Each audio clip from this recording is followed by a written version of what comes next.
ఈ గవర్నమెంట్ వచ్చిన తర్వాత ఇసుక అనేది వ్యాపారం బాగా చేసి మీరు ఒక 2 కోట్లు సంపాదించారు. మీరు చాలా తక్కువ చెప్పారు 2 కోట్లు అనేది. ఆ, 2 కోట్లు ఇవాళ రిక్షా వాళ్ళ దగ్గర, ఆటో వాళ్ళ దగ్గర ఉన్నాయి. ఓకే. 2 కోట్లు నేను వ్యాపారం చేసుకుంటే 10 కోట్లు వస్తుంది ఇక్కడ. స్క్రాప్ వ్యాపారం ఏ టెండర్ ఎత్తుకున్నా ఒక 4-5 కోట్లు వస్తుంది. ఓకే. మీ 2 కోట్ల నుంచి చాలా తక్కువ. యాక్చువల్ అది వచ్చేసి ఏంటంటే గవర్నమెంట్ నుంచి నాకు ఒక ర్యాంప్ తీసుకోమని చెప్పారు. ఓకే. ఆ ర్యాంపు నేను అప్పుడు డబ్బులు సెట్ అవ్వక తీసుకోలేదు. గవర్నమెంట్ నుంచి ఇల్లీగల్గా కాదు, ఓకే. సబ్ లీజ్కి తీసుకోమని చెప్పారు చిత్తూరు జిల్లాలో. అప్పుడు డబ్బులు లేక నేను వదిలేశాను. అంతేగాని మనమే ఇసుక చేయలేదు. ఎంతవరకు నాకు ట్రాక్టర్ ఇసుక ఎంత ఉందో కూడా నాకు తెలియదు ఇవాళ.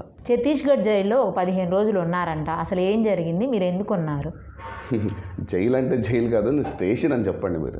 జైలు అయితే చెప్పొద్దు మీరు. స్టేషన్లో ఉన్నారు. జైలుకి ఎవరికి పెడతారు? ఖైదీలకు పెడతారు. అనుమానం ఉంటే ఎవరికి పిలుస్తారు? దేని ఎక్కడ పిలుస్తారు? స్టేషన్కి పిలుస్తారు. కాబట్టి నేను స్టేషన్కి వెళ్ళాను తప్ప జైలుకి అయితే వెళ్ళలేదు. అది సెటిల్మెంట్ అవడానికి 4-5 రోజులు